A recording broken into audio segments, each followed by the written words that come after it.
अपने सामने रखें, क्योंकि आज मैं आपको जो बातें बता रही हूँ इससे हो सकता है, इससे पॉसिबल है कि आप जो लाइफ में अचीव करना चाहते हो, जो आपके ड्रीम्स हैं, उसको गोल्स में कन्वर्ट कर सको।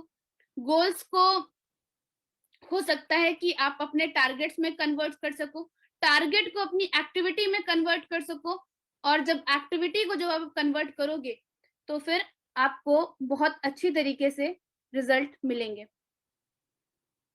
लेट मी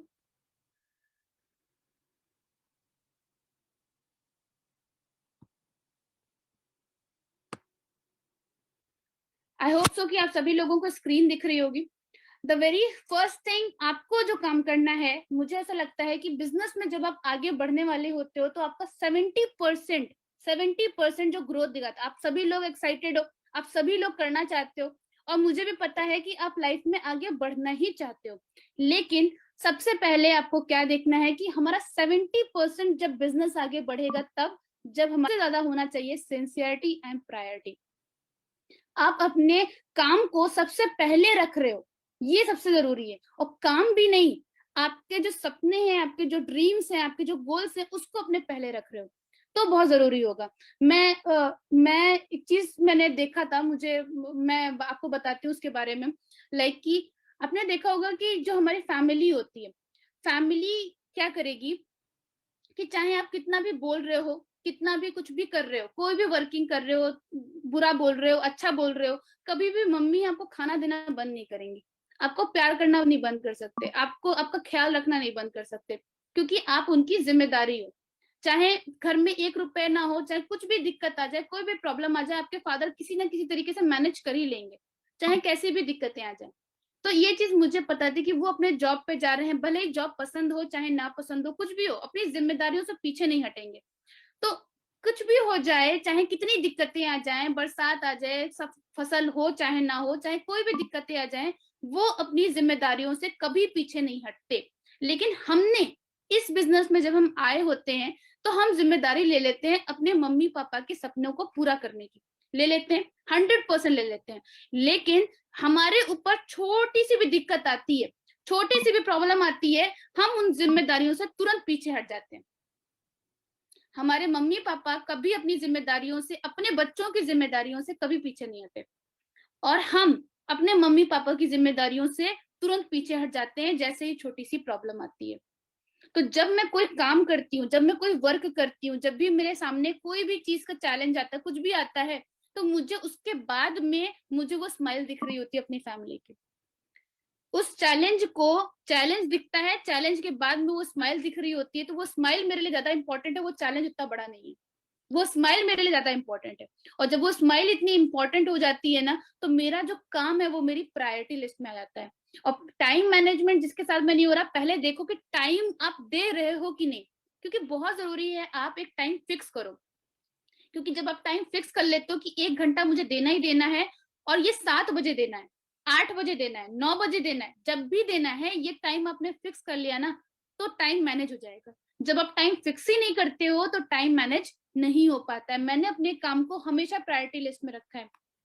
आप अगर ऐसा नहीं जानना तो आप मेरे फेसबुक, मेरे इंस्टा अकाउंट में देखो। आप पिछले 2.5 साल से मैं इस बिजनेस में हूँ, 2.5 साल में कभी भी आपको 1 बार या 2 बार, बस 1 या 2 बार आपको बस मेरी मैरिज में, कोई भी कहीं मैरिज में गए हुए आपको मेरी फोटो मिल जाएगी। अदरवाइज कोई ऐसे मैंने पर्टिकुलरली कहीं मैरिज फंक्शन में जाना, कभी वैसा करना, कुछ भी नहीं, क्योंकि मेरी प्रायोरिटी है। क्योंकि वो अपनी शादी नहीं रोकेंगे मेरे लिए, तो मैं अपना काम क्यों रोकूं उनके लिए? सिंपल। तो मुझे इतना पता था कि अभी होली आने वाली है, अभी सब कुछ होने वाला है, सबके पास में अपने अपने गेस्ट आ रहे होंगे, लेकिन मेरे लिए प्रायोरिटी है कि मेरे सपने पूरे करने के लिए कोई रुकेगा। त्योहार तो बाद में भी आएंगे, हर बार त्योहार आते हैं, हर साल त्योहार आते हैं, लेकिन हर दिन त्योहार हो जाए इसके लिए क्या कर रहे हो आप? अपनी मेडिकल इमरजेंसी में किसी भी हाल में हमारे फैमिली के लिए पास पैसे हो, इसके लिए क्या करो? अगर ये डिसीजन है ना, तो इस डिसीजन के ऊपर पहले टाइम दो। क्योंकि जहां पे हम 8 घंटे देते हैं, 7 घंटे देते हैं, वहां पे तो हमें 10,000 मिलते हैं, 20,000 मिलते हैं। लेकिन जहां से हम 1 लाख एक्सपेक्टेशन कर रहे होते हैं, वहां से हमें क्या मिल रहा होता है? वहां पे हम टाइम ही नहीं दे रहे होते हैं, वहां पे हम बिल्कुल टाइम नहीं दे रहे होते। सबसे पहले हमेशा ध्यान रखो कि क्यों यहाँ पे आपने स्टार्ट किया, क्योंकि रीजन नहीं होगा तो घर से निकल तो गए लेकिन पता नहीं कहाँ जाना है। रीजन स्ट्रॉन्ग करो, और रीजन को सबसे पहले देखो कि मुझे अगर 50,000 की जरूरत है, मुझे 10,000 की जरूरत है, तो उसके लिए मुझे कौन सा लेवल करना पड़ेगा और कौन से लेवल के लिए मुझे कितने पॉइंट्स कब तक करने होंगे, ये डिसाइड होना अपने माइंड में बहुत जरूरी है। क्योंकि एक्टिविटी एक्टिविटी आपकी डेली एक्टिविटी से आपकी हैबिट पड़ती है, और आपकी हैबिट से आपका जो फ्यूचर है, आपका सक्सेस डिसाइड होता है। तो ये बहुत इंपॉर्टेंट है कि आपको पता होना चाहिए आपको कहाँ जाना चाहते हो। बस ऐसा नहीं कि जाना है, बस करना है, इन्होंने बोल दिया तो नहीं। आपको पता होना चाहिए कि पर्टिकुलरली कहाँ है, क्योंकि जब आपको पता होता है तो आप उसके लिए प्रॉपर एक्शन ले पाते हो। और बहुत इंपॉर्टेंट है कि रेगुलर करना ये काम, रेगुलर। आप देखो ना कि टॉपर कौन होता है, जो रेगुलर रेगुलर पढ़ रहा है, कंसिस्टेंसी के साथ में पढ़ रहा है, सैंपल सॉल्व सैंपल पेपर लेके नहीं बैठ रहा है। सॉल्व पेपर लेके जो लास्ट में बैठते हो ना, वो नॉर्मल मार्क्स तो लेके आ जाते हैं लेकिन टॉपर नहीं बन पाते हैं। लेकिन आपको क्या करना है, रेगुलर एफर्ट करना, हर दिन थोड़ा थोड़ा सीखना है, हर दिन एक प्रॉपर टाइम देना है। तो इस तरीके से आप जब करोगे ना, जैसे मैं आपको बता सकती हूँ कि आप ऐसे लिस्ट बना सकते हो, आपके ऐसे लोग जो एक्टिव हैं, आपके ऐसे लोग जो इनएक्टिव हैं, जो इनएक्टिव हो चुके हैं, ऐसे लोग जो गेस्ट हैं, और ऐसे लोग जिनको आपको फॉलो अप करना बाकी है। तो ऐसे 4 लोगों की लिस्ट बना सकते हो। अब इन 4 लोगों में से आपके टाइम के ऊपर डिपेंड है कि आप 2-2 कॉल कर लो चारों को, 2-2 कॉल। या फिर आप ऐसा कर सकते हो कि आप दिन में 3 टाइम, अगर आप इस बिजनेस को पूरा टाइम दे रहे हो अच्छी तरीके से, तो दिन में 3 से 4 टाइमिंग में 5-5 कॉल कर लो। इससे क्या होगा कि आप सारे एरियाज भी कवर कर लोगे, और सबसे बड़ी बात, इसमें रेगुलरली अटैच भी हो जाओगे, जिसको आप हैबिट बना लोगे। रेगुलर प्लान्स दिखाना बहुत इंपॉर्टेंट है। प्लान ही कम दिखाएंगे तो फिर रिजल्ट कम मिलेगा। मैं आपको बताऊं, जिस मंथ में मैंने ज्वाइन किया था, उसी मंथ में मुझे याद है कि सर मेरे सीनियर ने एक कन्वेंशन ऑर्गेनाइज की थी, उसी मंथ में ही, क्योंकि उसमें था कि बेस्ट परफॉर्मर का अवार्ड जीतना था, और बेस्ट परफॉर्मर का अवार्ड उनको मिलने वाला था जो मैक्सिमम प्लान्स दिखाएंगे, मैक्सिमम प्लान शो करेंगे। और फर्स्ट ही मंथ में जिसमें मैंने ज्वाइन किया, 65 प्रेजेंटेशंस मैंने दिखाई थी, काउंटेड है वो, 65 प्लान्स मैंने शो किए थे। तो इसीलिए मैं चाहती हूँ कि रेगुलर प्लान्स आप जब शो करोगे ना, और खुद से शो करोगे, इंडिपेंडेंटली शो करोगे, तो रिजल्ट बहुत अच्छा आएगा। अब हम प्लान शो करने पे तो लग जाते हैं, लेकिन काम नहीं करते पर्सनैलिटी डेवलपमेंट पे। पर्सनैलिटी डेवलपमेंट पे काम करना बहुत जरूरी है, क्योंकि जब तक आप सीख के सही तरीके से काम नहीं करेंगे तो रिजल्ट आपको नहीं आएगा। सीख के सही तरीके से काम करेंगे तो रिजल्ट आएगा ही आएगा, 100% है। तो अपनी पर्सनैलिटी पे काम करें कि गलती कहाँ हो रही है। जब अपने अपलाइन को जब आप कॉल करते हो ना कि सर ये हमसे हो नहीं पा रहा, तो जानते हैं उसकी जगह पे आपको क्या बोलना चाहिए कि सर हमसे क्यों नहीं हो पा रहा, मैं कहाँ पे गलत कर रहा हूँ। एक बार मैंने अपनी अपनी पीपीटी जो है, मैंने इसको रिकॉर्ड की हुई है, आप इसमें देखो सुनो कि कहाँ पे मैं गलती कर रही हूँ, क्योंकि मैं इसको सही जल्दी करना चाहता हूँ, इसको मैं जल्दी से सही करना चाहती हूँ। और अपने प्रैक्टिस में कॉन्फिडेंस तब आएगा जब प्रैक्टिस रहेगी, रेगुलर प्लान शो करते रहोगे। तो रेगुलर प्लान शो करें तो उससे रिजल्ट और भी अच्छे आएंगे। और कोई ट्रेनिंग मिस नहीं करनी। मैं अभी भी, मैं आपको बताऊं, अभी ज्वाइनिंग मैंने जो जितनी भी अभी रिसेंट में मैंने ज्वाइनिंग्स कराई हैं, एक तो मैं कभी भी हर मंथ, अभी इस लेवल पे होने के बावजूद, मैं रेगुलर प्लान शो करती हूँ। रेगुलर प्लान्स मेरे रहते हैं, रेगुलर। अभी क्लोजिंग करते करते ही मैंने कम से कम 4 से 5 ज्वाइनिंग लास्ट 2-3 डेज में मैंने निकाली थी। तो मैं रेगुलर प्लान शो करती रहती हूँ कि कहीं ना कहीं, और जैसे ही कोई इंसान ज्वाइन करता है, और ज्वाइन करते ही मैं उसको सिर्फ एक चीज बोलती हूँ कि अगर तुमने ऑनलाइन ट्रेनिंग एंड यहाँ की ट्रेनिंग मिस की, लिख के ले लो, कामयाब नहीं हो पाओगे। ऐसा करके मैं सीधे बोल देती हूँ।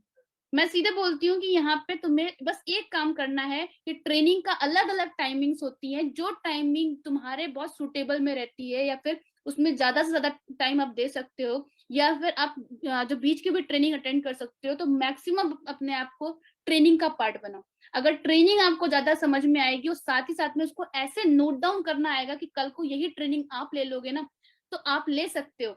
ऐसा लिखना भी आ जाएगा ना, सिखाना आ जाएगा, इससे बेटर कोई बात नहीं हो सकती। आप आधी चीजें बहुत अच्छे कर ले जाओ, क्योंकि यहाँ पे 5 ही चीजें हैं, इन्विटेशन, प्रेजेंटेशन, फॉलोअप, क्लोजिंग और ट्रेनिंग।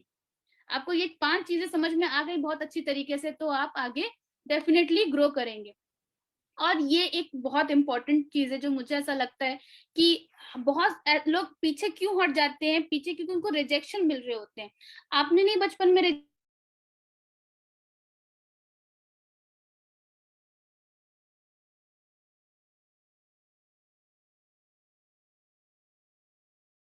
जिद करते थे, फिर तो एक बार जब फंक्शन आता था तो मम्मी कह देती कि यार इसको दिला ही देते हैं। उसी तरीके से एक ऊपर पावर होती है जो कहती है कि यार इतना जिद कर रहा है ये बंदा इस चीज को पाने के लिए, तो चलो दे ही देते हैं। तो भगवान भी आपको वो चीज आपकी झोली में डाल ही देता है। लेकिन आप अगर जिद्दी नहीं बनते हो, आप उस रिजेक्शन को इस तरीके से ले रहे हो कि लोग मुझे मना कर रहे हैं, तो ये क्या अच्छी बात है? अच्छी बात तो है नहीं। लोग अगर आपको मना कर रहे हैं और मना करते रह जाएं, ये अच्छी बात है? अच्छी बात तो नहीं है। तो इसको अगर सही करना है तो आपको सही करना है कि इसको ऐसे ही रहने देना है? ऑफ कोर्स ये बात है, सही करना है। तो रिजेक्शन जब भी आए तो आप ये देखो कि लोग आपकी कंपनी को रिजेक्ट नहीं कर रहे हैं, वो आपको रिजेक्ट कर रहे हैं। क्यों? क्योंकि कंपनी में तो ज्वाइनिंग्स हो रही है, मुझे लोग ज्वाइन कर रहे हैं, आपको लोग ज्वाइन कर रहे हैं, आपके सीनियर को लोग ज्वाइन कर रहे हैं। तो आपको अगर मना किया जा रहा है तो वो क्यों? आपकी नॉलेज को देख के। आपकी नॉलेज बेटर हो जाएगी तो आपको भी लोग जल्दी मना नहीं करेंगे। रिजेक्शन तो हर इंसान को मिलता है। सेल्स में आप देखो, किसी भी जगह पे कहीं पे भी जाओगे, आप एक कपड़ा लेने के लिए कम से कम 4 दुकानें रिजेक्ट करते हो, ठीक है? तो जब उनको रिजेक्ट करते हो तो आप कैसे सोच के, आप देखो 10 लोगों के पास में जाओ और 10 लोगों को लाइफ बॉय बेचो, क्या 10 लोग लाइफ बॉय ले लेंगे? 10 लोगों के पास में जाओ एमबीए करने को, एमबीए भी नहीं करेंगे। 10 लोगों के पास में जाओ बीटेक करने को, बीटेक भी नहीं करेंगे। लेकिन क्या किसी की मार्केट छोटी है? किसी की भी मार्केट छोटी नहीं है, ठीक है? तो आपको क्या करना है, सोचोगे कि हर कोई इंसान वैसे चीज कर ले तो पॉसिबल नहीं, लेकिन आपको ऐसे लोग जरूर मिलेंगे जो आपके साथ में करने के लिए स्टार्ट करेंगे और वही आपके साथ में आगे चल के एक अच्छा फ्यूचर बनाएंगे, राइट? और हमेशा पॉजिटिव अपने एटीट्यूड को रखना है, पॉजिटिव चीजें एक्वायर करना है, पॉजिटिव चीजें सीखना है, और इंडिपेंडेंटली अगर अपलाइन फॉलो कर रहा है, अपलाइन मीटिंग कर रहा है, अपलाइन ही सब कुछ कर रहा है, तो पैसा भी अपलाइन को ही आता है। अगर आप सब कुछ कर रहे हैं, आप प्लान कर रहे हैं, आप इंडिपेंडेंटली अपना परचेजिंग बिना किसी के कहे किए जा रहे हैं, आप इंडिपेंडेंटली अपनी टीम को सिखाने के लिए अपने अपलाइन से तुरंत टाइम ले रहे हैं, कम्युनिकेशन अच्छी कर रहे हैं, तो डेफिनेटली आप यहाँ पे आगे बढ़ोगे बढ़ोगे। और हमेशा ध्यान रखना, मेरी पूरी टेस्टिमनी में मैंने एक चीज बहुत अच्छी तरीके से बोली है कि मैंने कुछ नहीं किया, बस अपने अपलाइन को फॉलो कर लिया, दिमाग नहीं लगाया जाता, ठीक है? मुझे जल्दी क्यों सक्सेस मिली? अब जैसे मैं अगर आपको आज मैं बोलती हूँ कि इन्विटेशन करने के ये 5 तरीके हैं। 5 तरीके क्या है? कॉन्वर्सेशन, कॉन्वर्सेशन के बाद में आपको कॉम्प्लीमेंट देना है, कॉम्प्लीमेंट के साथ में क्यूरोसिटी रखनी है, क्यूरोसिटी के साथ में कंट्रोल रखना है, कंट्रोल के साथ में आपको कमिटमेंट देनी है। अब ये मैंने आपको 5 तरीके सिखाए, लेकिन आप इन्विटेशन ऐसे कर ही नहीं रहे हो।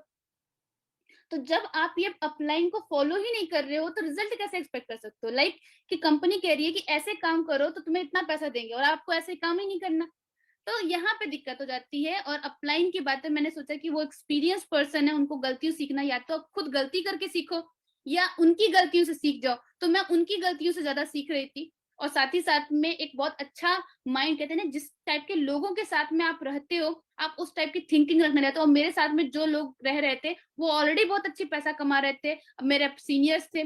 तो मुझे समझ में आया कि जब भी मैं लगती थी कि यार सर के साथ में हूँ और मैं खुद नहीं कर रही, तो मैं अपने आप को पुशअप करती थी। तो मैंने अपनी एक कंपनी भी चेंज की कि मेरे जो लोग हैं आसपास के, वो एक अच्छे इन्वायरमेंट के होने चाहिए।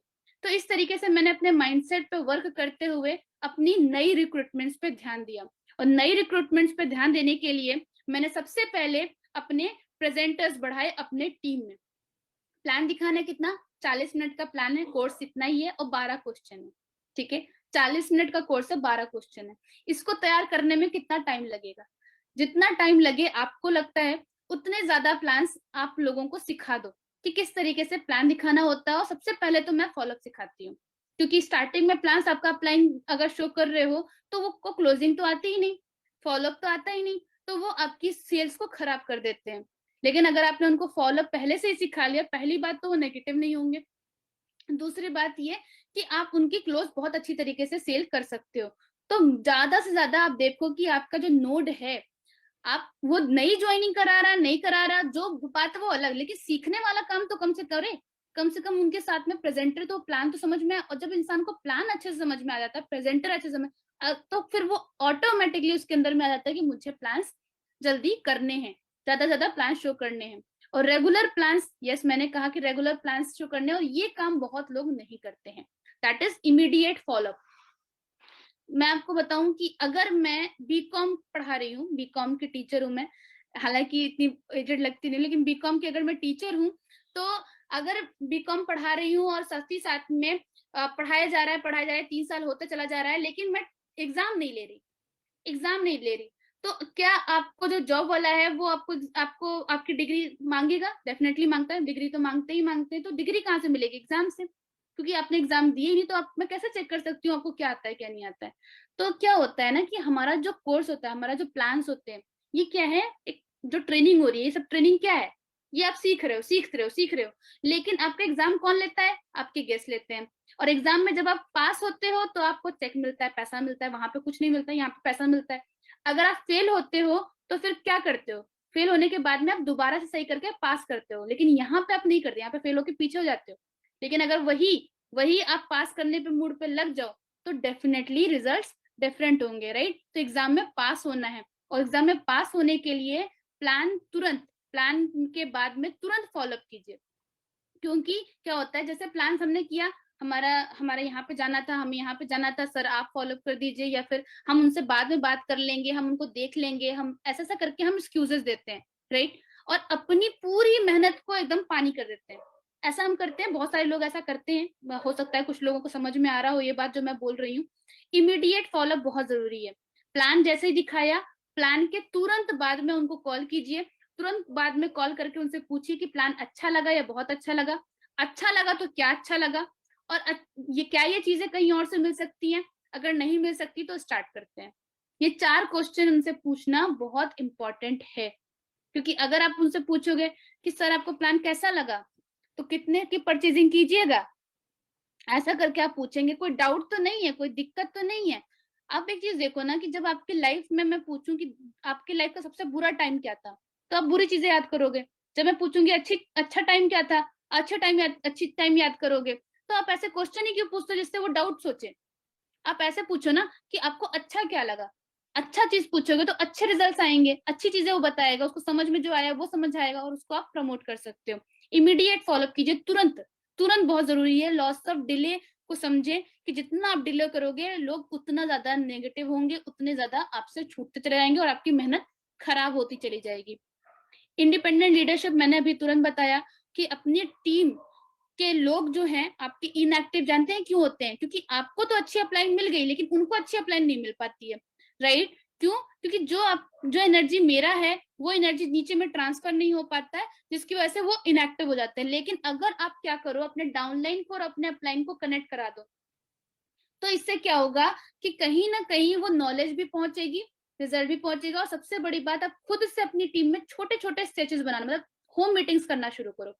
मैंने क्या किया था, मैं आपको बताऊं, ऐसे ऐसे एरियाज में मैं गई हूँ, मुझे ध्यान है, गांव गांव में नीचे नीचे खटिया बिछा बिछा के मैंने प्लान्स दिखाए हुए हैं। यहाँ पे लखनऊ में अंदर जाके बीकेटी वगैरह एरियाज है हमारे पास में, तो वहां पे क्या गांव में अंदर अंदर जा जाके मैंने प्लान्स दिखाए हुए हैं। कहीं ऐसी जगह पे जहाँ पे बाहरी लोगों को, मतलब पर्दा सिस्टम इतना ज्यादा था कि बाहरी लोगों को एंटर भी नहीं करने देते, वहां की लेडीज को मैंने बैठा बैठा के प्लान शो किए हुए हैं। तो जब आप छोटे छोटे स्टेजेस बनाते हो ना, छोटे छोटे स्टेजेस में जाके लोगों को प्लान दिखाते हो। मैं एक बार तो मैंने किसी के ऑफिस का ही, मतलब गेस्ट के ऑफिस का पता लगाया था, और ऑफिस में जाके मैं उससे बात करती थी, तो जितने लोग उसके ऑफिस के टेबल पे आते थे वो लोग मेरी पीपीटी फाइल सामने देखते थे, और पीपीटी फाइल से तो ये क्या है, जैसे ही वो पूछे ये क्या है, वैसे मेरा प्लान शुरू हो जाता था। तो ऐसा भी मैंने करती थी। तो इसमें क्या हुआ ना कि मैं छोटे छोटे स्टेजेस जब बनाए, तो स्टेजेस बना के आज वो बड़े स्टेज पे मैं पहुंच पाई। तो मैंने लोगों के साथ में क्या किया, उनको सिखाना शुरू किया, अपने टीम से बात करना खुद से शुरू किया, अपने अपलाइन को रिपोर्ट देना शुरू किया, और इंडिपेंडेंटली मैंने उनके अंदर में कि उनको कितना आया कितना नहीं आया, कितना क्या चीज बची हुई है, कौन सी मीटिंग की उनको जरूरत है, ये सब चीजें देखनी शुरू की। ये बहुत जरूरी है कि आप अपने टीम का ध्यान रखो, और उसके साथ साथ में अपने अपलाइन की ग्रेविटी बना के बात करें। मतलब ये क्यों जरूरी है, लोगों को लगता है कि अपने मुंह से आप बात कर रहे हो, अपने बारे में बता रहे हो, लेकिन मैं आपको बताऊं कि अगर आपके घर में एक कमिश्नर आने वाला है, अब आपको पता चल गया कि कमिश्नर है, तो आप उनका वेट करोगे और अच्छे से वेलकम करोगे, राइट, करोगे, डेफिनेटली करोगे। मैंने उनके बारे में बता दिया कि वो कमिश्नर है। अब जब भी वो उनके घर में आप आएंगे तो आप उनको बात करोगे, उनसे अच्छे से व्यवहार रखोगे। लेकिन अब आपको नहीं पता कि वो कौन है, और आपके घर में एंटर कर गए, तो आप क्या करोगे, सुना दोगे कौन है, कहाँ आ जा रहे हो, तुमको किससे मिलना है, क्या करना है, ऐसे सुना दोगे। तो जब हम बिना कुछ अपने अपलाइन के बारे में बताए हम क्या करते हैं, किसी को मिलवा मिलवा देते हैं, या फिर फोन पे बात करवा देते हैं, तो अब उसको नहीं पता कि किस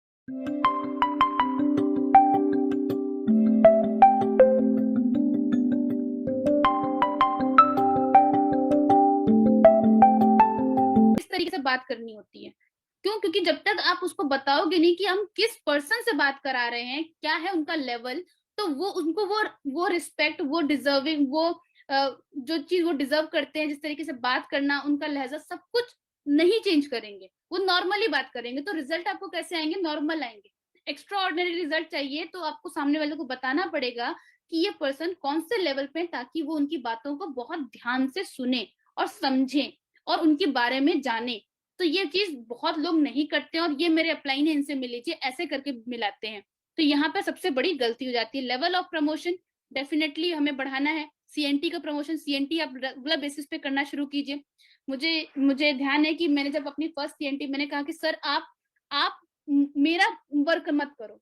मैं अपने अपलाइन को सीधे रोकती थी। मैं सर आप मुझे बताओ कि कैसे सीएनटी लेते हैं, कैसे प्लान लेते हैं। मैं अपने माइंड में थी कि कैसे सक्सेस सेमिनार है, जब भी इतनी बार मैं सीएनटी देख चुकी थी, तो लोगों को लगता है इतनी बार तो देख रहे हैं, सेम ही तो बताते हैं। मैंने कहा यही सीएनटी ले सकते हो क्या?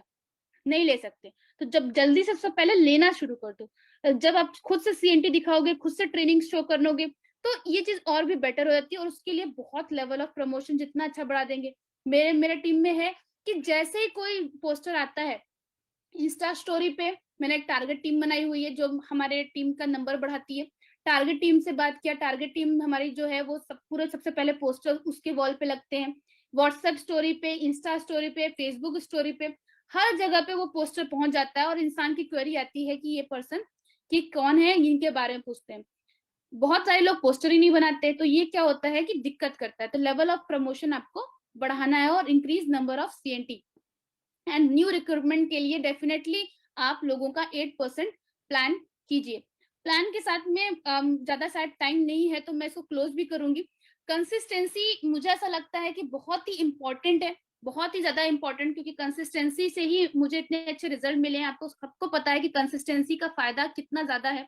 और मेरे लिए तो मैं आपको बताऊं कि मैं तो बस इतना बोलती हूँ कि कंसिस्टेंसी में, जिस लोगों के दिमाग में क्वेश्चंस होते हैं ना, डाउट्स होते हैं, राइट, एवरीथिंग, प्रोडक्ट महंगे सस्ते हैं, उनसे बस मैं ऐसा बोलती हूँ कि अच्छा चलो, तुमको मैंने 500 रुपए लूट लिया, मतलब 500 रुपए तुमको महंगा सामान दे रही हूँ, ठीक है, 4 महीने तक महंगा सामान दे दिया मैंने आपको, ठीक है, इतना बुरा आपके साथ अत्याचार किया मैंने कि 500 रुपए महंगा सामान आपको मैंने दे दिया।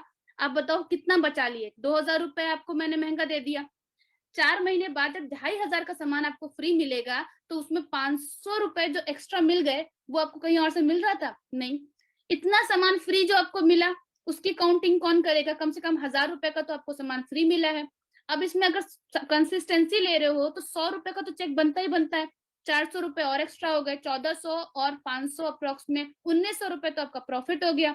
अब इसके बाद में, अब आप एक्स्ट्रा, अभी तो मैंने जोड़ने जाड़ने की कुछ बात ही नहीं की, अभी तो मैंने कुछ बात नहीं की सीखने सीखने की, यहाँ पे भी मैं सिर्फ कंसिस्टेंसी की बात कर रही हूँ। और डिस्काउंट अलग से, क्वालिटी वाले प्रोडक्ट्स अलग से, 1000 रुपीज डिस्काउंट तो ऐसा ही हो गया। तो जब इतनी सारी चीजें मिल रही थी, इसकी काउंटिंग कौन करेगा? तो मेरा कंसिस्टेंसी बताने का तरीका यही है कि अगर आने वाले टाइम में आपका इतना रुपए प्रॉफिट हो रहा है, और साथ ही साथ में आप इतना अच्छी तरीके से एक अच्छे प्रोडक्ट्स भी यूज कर सकते हो, और आपके टीम में कंसिस्टेंसी होगी, तो आगे भी आप आगे बढ़ाओगे। तो नंबर ऑफ कंसिस्टेंसी होल्डर्स आप बढ़ाएं अपनी टीम में। पैसिव इनकम तभी आएगी जब आप एक कंसिस्टेंसी के नंबर्स अपने टीम में बढ़ाते हैं, क्योंकि इससे क्या होता है कि आप बहुत अच्छी टीम भी डेवलप करते हो, एक स्टैंडर्ड भी सेट करते हो, और आप अपने टीम को प्रॉफिट भी दे रहे होते हो। रीपर्चेज अगर आपको अपने टीम में बढ़ाना है तो डेफिनेटली अपने टीम में नए प्रोडक्ट्स जाने, नए प्रोडक्ट्स का फीडबैक दें, और साथ ही साथ में अपनी टीम से रिलेशन मेंटेन करना बहुत इंपॉर्टेंट है। तो ये मैं आपको थोड़ा सा बताऊंगी कि रिकमेंडेशन जो आप, जैसे एक प्रोडक्ट है मैकडराइव, तो मैं आपको बताऊं, सूरत की हमारी टीम है, सूरत में हमारी मैक्सिमम लेडीज की टीम है मेरी, ठीक है। तो वहां पे 28,000 40,000 ऐसे ऐसे लेडीज हमारी कमा रही हैं। तो वहां पे क्या होता है, रिटेलिंग पे अगर वो काम करती है, तो एक मैकडराइव प्रोडक्ट है, आप सोचो ना कि एक अपनी गाड़ी में उन्होंने डलवाया, पूरी बिल्डिंग को उन्होंने मैकडराइव प्रोडक्ट का पूरा पूरा गेम कर डाला। ऐसा करके वहां पे रिकमेंडेशन होता है। प्रोडक्ट्स पता होने चाहिए। आप लोगों को क्या करते हो कि बिलिंग का जो है ना, उनको पता नहीं होता, इतने सारे कैटलॉग है, क्या दिलवाएं क्या ना दिलवाएं, कंफ्यूज हो जाते हैं। मैं क्या करती हूँ कि 3,000 का, 3,500 का, 9,000 का ऐसा पहले से ही स्लॉट बना के रखती हूँ कि ये देखो, मैंने आपकी तरफ से रिकमेंडेड प्रोडक्ट्स है, मेरी तरफ से रिकमेंडेड है, इसमें से कुछ एडिट करना हो तो बता दो, ये आपके लिए बहुत अच्छे, तो मैं रिकमेंड करती हूँ। जब मैं रिकमेंड करती हूँ तो सामने वाले को समझ में आता है और रीपरचेस होता है, राइट। तो जब नए नए प्रोडक्ट्स आप ट्राई करेंगे तो आपको रिजल्ट और भी अच्छे आएंगे। और साथ ही अपनी टीम को जरूर सिखाइए कि सिखाना कैसे होता है, क्योंकि हम उनको सिखाते तो हैं लेकिन ये नहीं सिखाते कि सिखाना कैसे होता है। इससे रिजल्ट और भी अच्छे आएंगे और ये बिना एक्सक्यूजेस के साथ में आप आगे बढ़ सकते हैं। एक लास्ट में क्लोज करते हुए मैं आपको बताना चाहूंगी स्ट्रक्चर प्लानिंग, जो आपके लिए बहुत ज्यादा जरूरी है। ये पुराने सिस्टम के हिसाब से मैंने बताया हुआ है, लेकिन आप इसमें 6 लेग का भी कर सकते हैं। हालांकि मैं 3 से 4 लेग पे स्टार्टिंग करवाती हूँ। तो जैसे मान लीजिए कि अगर आपके 4 लेग से आपने इस बिजनेस की शुरुआत की है, लेट सपोज, एक सपोज कर लेते हैं कि 2 से 6 तारीख में, अब यहाँ तो 2 से 6 तारीख बीत चुकी है, लेकिन आप यहाँ पे काउंट कर सकते हो 7 से 12। ठीक है, 7 से 12 में अगर आपने 5 लोगों की ज्वाइनिंग कराई, आप जितने भी लोग प्रेजेंट हो 5 लोगों की, सिर्फ 5 लोगों की आपने ज्वाइनिंग कराई और 60 पीवी मिनिमम आपने ज्वाइनिंग कराई, तो आपके पॉइंट्स कितने हो गए? 300। मतलब आपने फास्ट 8 कर लिया। ठीक है, 5 पीपल की ज्वाइनिंग करानी, मतलब पूरी मेहनत आपको किसमें करनी है? सिर्फ 5 लोगों पे, 5 लोगों की आपने ज्वाइनिंग करा दी। अब 12 से लेके आपने अप्रोक्सीमेट 17 तारीख तक में क्या किया, 17 से 20 तारीख में क्या किया, आपने लोगों का फास्ट रेट कराया। जो 5 लोगों की ज्वाइनिंग कराई थी उनका फास्ट रेट कराया, तो उनका फास्ट रेट कराया तो कितनी टोटल पीवी हो गई? 1800 पीवी हो गई। फिर आपने लास्ट के 10 डेज में, 10 to 12 डेज में क्या कर लिया कि अगर मान लीजिए कि 5 लोगों ने अपना फास्ट रेट किया है, तो ऑफ कोर्स सी बात है कि 5 25 25 कुछ 25 लोग होंगे, लेकिन आधे डीएक्टिव हो गए, मान लेती हूँ, क्योंकि ऐसा होता है। मान लो कि आधे लोग काम नहीं कर रहे हैं, लेकिन 10 लोग बस काम कर रहे हैं, 10 से 15 लोग काम कर रहे हैं। अब 15 लोग, आप एक चीज को, 10 लोग अगर 300 पॉइंट, अगर 10 लोग बचे हुए हैं जो नए लोग आए थे, उसका आपने 8% करवा दिया, तो 3000 पीवी हो गई। आपका टोटल कितना हो गया? फास्ट फास्ट टोटल 4800 हो गया, और आप फास्ट डायरेक्टर बनते हो और यहाँ से आपकी इनकम 5 से 10,000, मतलब इस, अगर आप फास्ट डायरेक्टर बनते तो 8,000 कम आ ही जाती है। तो इस तरीके से आप प्लान कर सकते हैं। और डेफिनेटली मैं आपसे कहना चाहूंगी कि don't wait for something good to happen. ठीक है, work for it and make it best. अपने वर्ड्स से नहीं, अपने एक्शन से बात करें, और जितना आप एक्शन से बात करेंगे उतने रिजल्ट्स आपको ज्यादा मिलेंगे। Thank you so much for giving me the chance to teach you, या फिर आपको कुछ सिखाने के लिए मुझे जो चांस मिला, thank you so much. And आज की जो ट्रेनिंग थी, हो सकता है आप लोगों के काम आई और आपको बेस्ट रिजल्ट्स दे। मैं चाहती हूँ कि अगर इस पे आप काम करो, इस पे एक्शन काम करो, तो ये जो टीम है ये डबल नहीं, ट्रिपल नहीं, एकदम 5 टाइम्स बढ़ जाएगी। और एज एन आप मुझे थोड़ा सा जो गिफ्ट दे सकते हो, वही दे सकते हो कि इस ट्रेनिंग को अप्लाई कर